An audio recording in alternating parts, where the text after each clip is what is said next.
Segunda-feira, 14 de agosto de 2023. Eu quero desejar a você um bom dia, que Deus abençoe a sua vida, que essa segunda-feira seja uma segunda-feira tranquila, uma semana tranquila.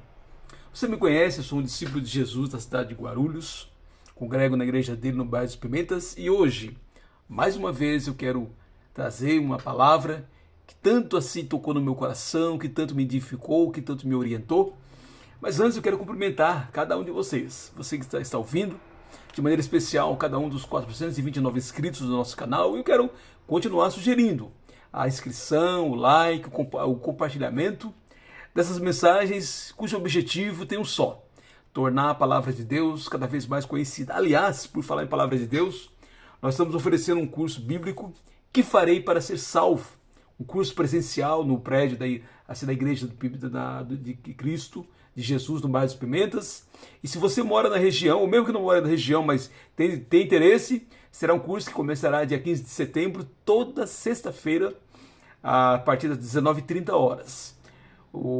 Só você pode, através desse canal, fazer sua inscrição, ou pelo WhatsApp, né?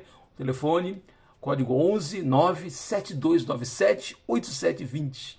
E teremos grande alegria em atender você. Você sabe que há muitos personagens na Bíblia que nós admiramos. Eu creio que um deles, Moisés. Moisés, o libertador do povo de Israel. Moisés que teve tantos privilégios. Moisés que teve um contato com Deus quase face a face. Moisés que foi defendido pelo próprio Deus quando era acusado pelos seus inimigos. Mas o Moisés que não entrou na Terra Prometida.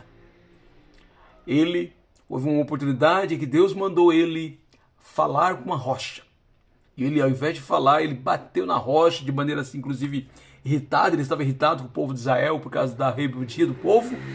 E por esse motivo Moisés não entrou na Terra Prometida. Nós leremos os textos assim de hoje. Esse será o estudo de hoje. Será que Deus foi muito criterioso, muito rigoroso com Moisés ao não permitir que ele e Arão entrassem na Terra Prometida por causa daquele episódio? É o nosso assunto de hoje, que é cheio assim de boas informações. Eu começo pedindo a você que abra a sua Bíblia em Êxodo, capítulo 17, né? A palavra de Deus, Êxodo 17, versículo 6, que diz o seguinte: Eis que estarei ali diante de você sobre a rocha em Horebe. Bata na rocha, e dela sairá água, e o povo beberá. Moisés assim o fez na presença dos anciãos de Israel. Pois é, olha só, foi uma das primeiras vezes. O povo de Israel estava reclamando a falta de água.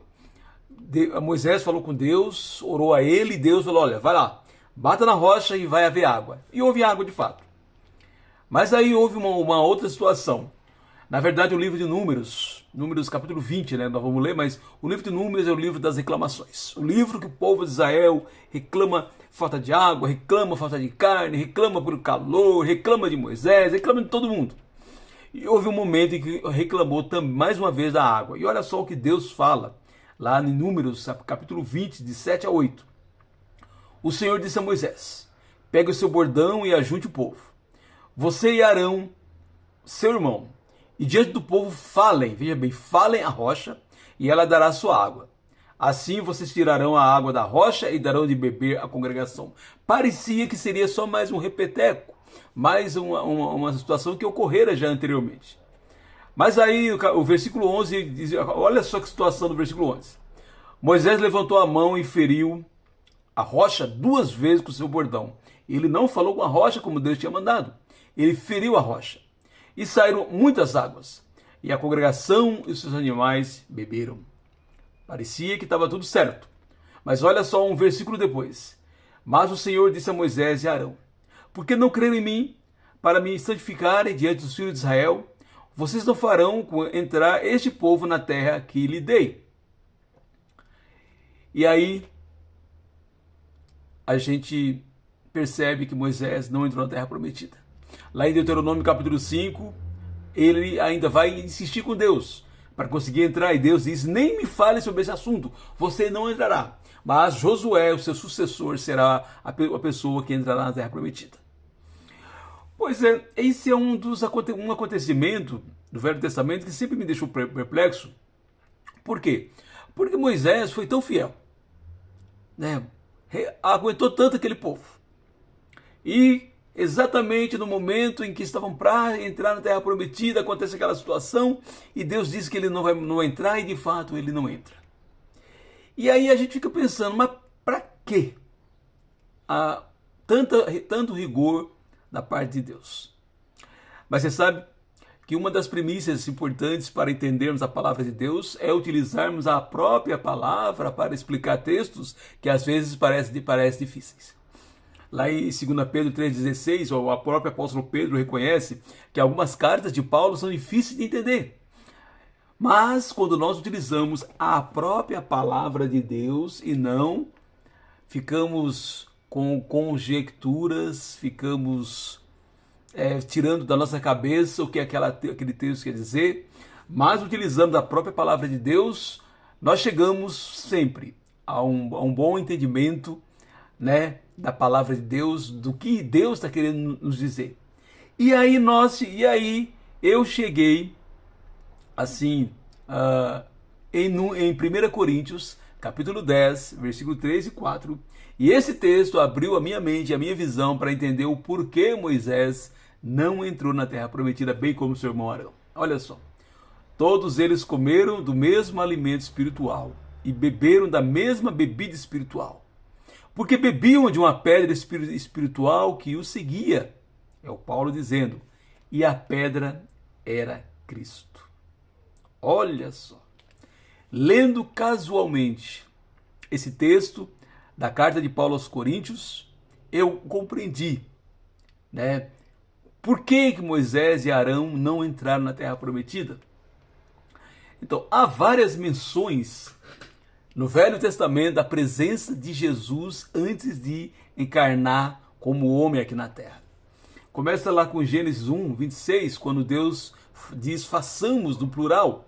E ali muitos entendem, de fato pode ser uma realidade, ali é Deus falando com o próprio Filho, talvez com o Espírito Santo, talvez com a corte celestial, mas ali pode ser um primeiro indício da presença do que é chamado de trindade.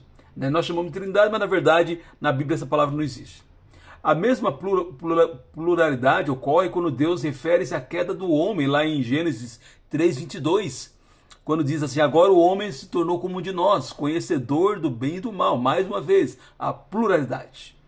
Lá em Gênesis 19, 3 homens aparecem a Abraão e os 3 são chamados de Senhor. É uma possibilidade que aqueles 3 homens também representassem a Trindade Santa.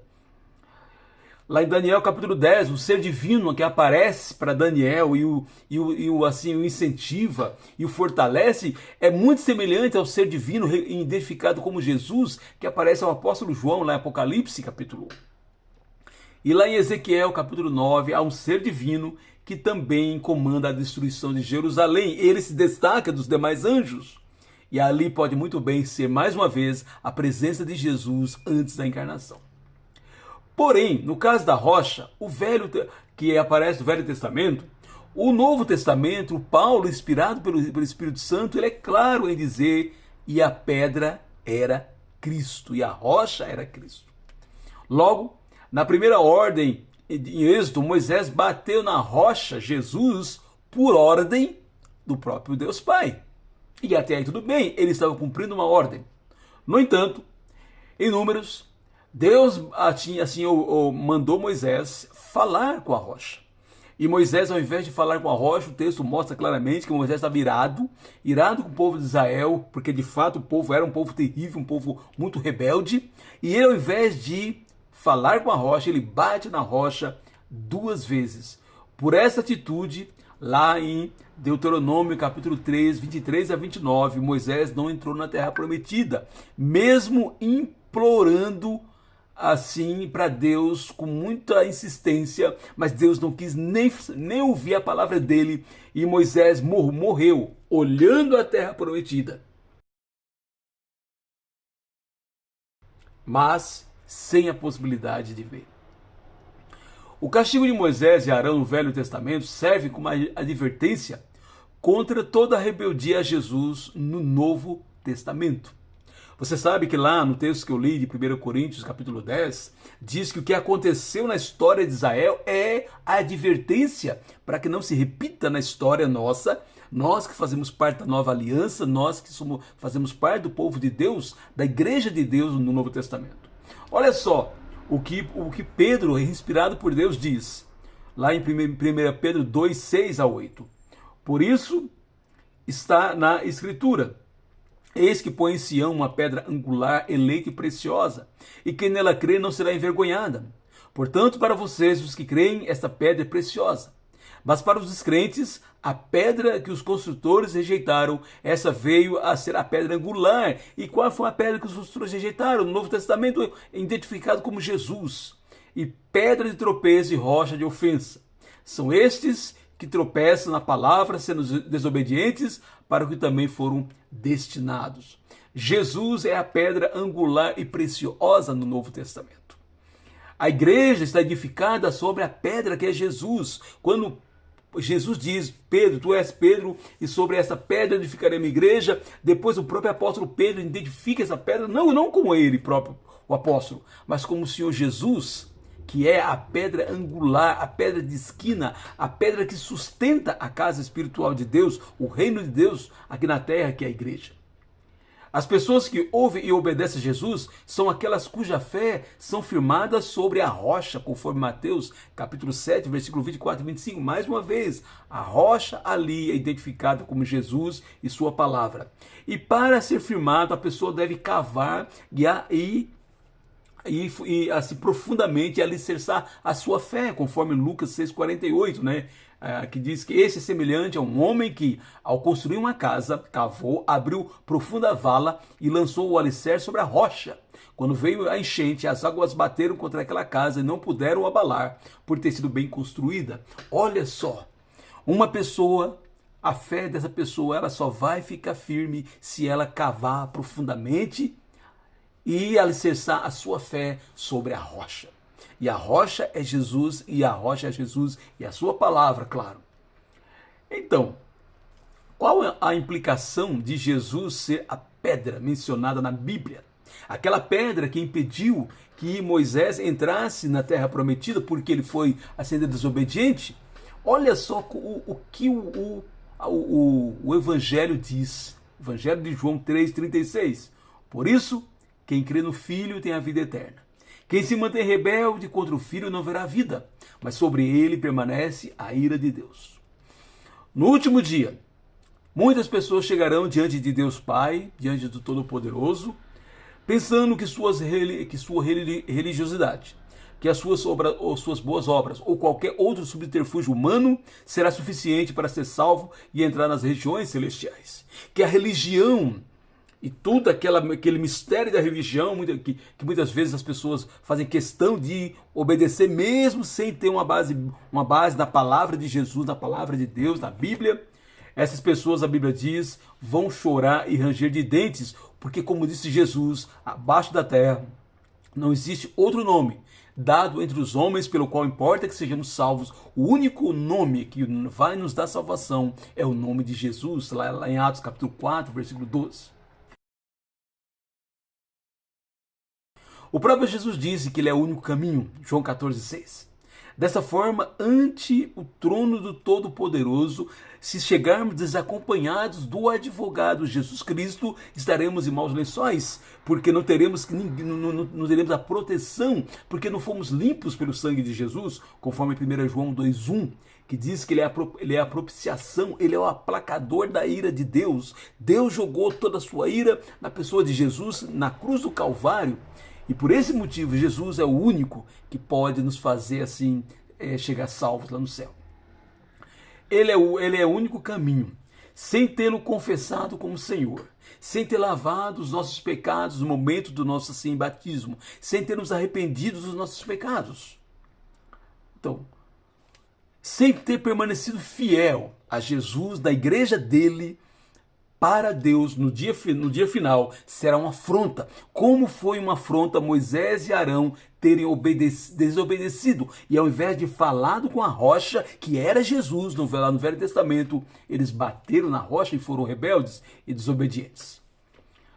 Ainda bem que Moisés, apesar de não ter entrado na terra prometida, ele foi beneficiado pela morte redentora da rocha, pela morte redentora de Jesus na cruz, e por isso ele não estará junto com os rebeldes, os infiéis no último dia, mas ele estará junto com os fiéis, porque ele foi fiel, apesar daquele momento de rebeldia, a vida dele terminou sendo fiel, e por esse motivo ele vai ter esse privilégio. Ele não entrou na terra prometida, assim, física, mas ele entrará na Nova Jerusalém, na Jerusalém celestial, por causa do sacrifício de Jesus, a rocha eterna, assim, que vai nos salvar. Por isso que o único pecado imperdoável é não reconhecer Jesus como a salvação. Lá em Mateus capítulo 12, 30 a 32, quando fala da blasfêmia do Espírito Santo, e que muitos ficam assim preocupados sobre o que é a blasfêmia. Blasfêmia contra o Espírito Santo nada mais é do que deixar de reconhecer Jesus como o único caminho, ou reconhecendo não topar. E quantas pessoas, lamentavelmente, às vezes estudam a palavra de Deus, conhecem a palavra, sabem que Jesus é o único caminho, até gostam de Jesus, mas não são humildes o suficiente para obedecerem Jesus através da palavra dele. Não adianta gostar de Jesus, não adianta. Falar bem de Jesus, não adianta. O discípulo de Jesus é aquele que não somente gosta de Jesus, não somente ama Jesus, não somente fala bem de Jesus, mas obedece a palavra de Jesus encontrada nas Escrituras Sagradas. Finalmente, Jesus ser a rocha de nossa salvação implica em que nós, mesmo após recebê-lo como Senhor, precisamos todos os dias na palavra dele, em toda a Escritura, mas especialmente nas páginas do Novo Testamento, que estão as palavras de Jesus e depois as palavras do Espírito Santo que Jesus mandaria, que inspirou os apóstolos, todos os dias. Nós precisamos, assim, memorizar, meditar, refletir e especialmente utilizar o poder do Espírito Santo para obedecer essa palavra. É somente dessa maneira, conforme Lucas 21:36 nos ensina, que estaremos em pé diante do Filho de Deus, diante de Jesus a rocha, no dia do juízo final. Pois é, a pedra era Cristo. Eis a razão de Moisés e Arão não terem entrado na terra prometida, pois foram rebeldes. E feriram a pedra quando a ordem era falar com a pedra, falar com a rocha. Hoje a rocha de nossa fé continua sendo Jesus. Que não sejamos rebeldes, mas obedientes. Se você ainda não tem Jesus como seu Senhor, não seja rebelde. Hoje é o dia. Para nós que temos, sejamos obedientes, busquemos todos os dias conhecermos qual é a vontade de Deus e que possamos utilizar o poder do Espírito Santo para obedecê-lo. Às vezes eu ouço alguém dizer, fulano é uma boa pessoa, tão boa, só falta converter-se a Jesus e obedecê-lo. Pois é, eu tenho lamento de dizer, falta tudo. Não adianta viver aqui na terra bem, não adianta nem mesmo ser uma boa pessoa aqui na terra. Claro, é importante ser uma boa pessoa. Não adianta fazer boas obras aqui na terra, se o motivo dessas boas obras não for a fé em Jesus, confessada e obedecida todos os dias. Uma pessoa que não tem Jesus, falta tudo. Mesmo que a sabedoria humana não concorde, assim, segundo a Bíblia, a pessoa pode fazer o que fizer. Boas obras, uma boa vida, pode viver de maneira assim, obediente às leis, mas se não obedece Jesus, isso não será o suficiente para ir para o céu. Uma boa pessoa sem Jesus, por ser pecadora, é motivo suficiente para passar a eternidade no inferno. Que possamos entender isso. A pedra era Cristo. E por isso, todos os dias, na nossa fé, ela tem que ser baseada nessa rocha, nessa pedra, que jamais nos decepcionará, conforme nos ensina o apóstolo Pedro, lá em 1 Pedro, capítulo 2. Se você quer ter essa mensagem por escrito, ela está prontinha, realmente bem detalhada, inclusive, até ficou um pouquinho longa hoje, mas ela está bem detalhada lá no portal, igrejadecristo.net, vai lá e faz a pesquisa. E a pedra era Cristo. Temos uma semana somente começando. Que esta semana seja uma semana que, se você ainda não tem a pedra como assim o motivo da sua salvação, corra a ela. E para nós que já temos a certeza que viveremos essa semana, aconteça o que acontecer, estaremos firmados na pedra da nossa salvação, na âncora, na rocha, Jesus Cristo, o Filho de Deus. Que Deus nos abençoe nesta segunda-feira.